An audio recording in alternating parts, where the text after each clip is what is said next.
উত্তরার ৭ নম্বর সেক্টরে কিশোর গ্যাংয়ের হামলার শিকার হওয়া ব্যক্তিকে রক্ষায় এগিয়ে আসা নারীকে নিয়ে নতুন রহস্য সৃষ্টি হয়েছে। জীবন ঝুঁকি নিয়ে ওই ব্যক্তিকে রক্ষা করায় গত 2 দিন ধরে প্রশংসায় ভাসলেও ঘটনাটি নিয়েছে নতুন মোড়। ওই সঙ্গে থাকা নারীটি স্ত্রী নয়, তার পরকীয়া প্রেমিকা। দৈনিক নিরপেক্ষ প্রতিবেদক এমনটাই নিশ্চিত হয়েছেন।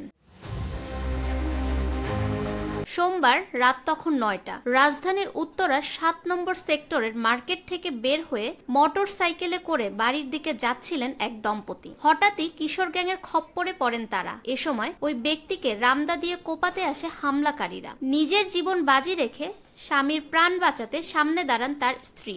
সামাজিক যোগাযোগ মাধ্যম ফেসবুকে ছড়িয়ে পড়া এমনই একটি ভিডিওতে দেখা যায় সেই ভয়াবহ মুহূর্ত। হামলার সময় এলাকাবাসী 2 জনকে ধরে পিটুনি দিয়ে পুলিশের কাছে সোপর্দ করে। এ সময় পুলিশের গাড়িতে বসেও এলাকাবাসীকে কুপিয়ে হত্যার হুমকি দেয় সন্ত্রাসীরা। আটকের পর হুমকি দেওয়া 2 জন হলেন মোহাম্মদ মোবারক হোসেন ও রবি রায়। এছাড়া কোপানোর ঘটনায় সরাসরি জড়িত আলফাজ নামের একজনকে গ্রেফতার করেছে পুলিশ।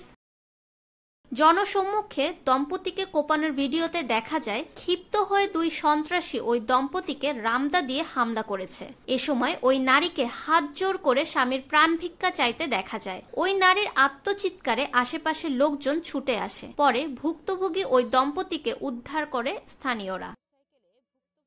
এদিকে উত্তরায় দম্পতির ওপর হামলার ঘটনায় বিভিন্ন গণমাধ্যমে মেহেবুল হাসান যে নাসরিন আক্তার ইপ্তিকে স্ত্রী হিসেবে পরিচয় করে দিয়েছে সে আসলে ওই ব্যক্তির স্ত্রী নয়, এটি পরকীয়া ঘটিত বিষয় বলে দাবি করেছেন মেহেবুল হাসানের প্রকৃত স্ত্রী দাবি করা এক নারী। তার নাম সায়েদা শম্পা। আজ রাজধানীর আফতাবনগরে তিনি দৈনিক নিরপেক্ষের প্রতিবেদকের সাথে কথা বলবেন।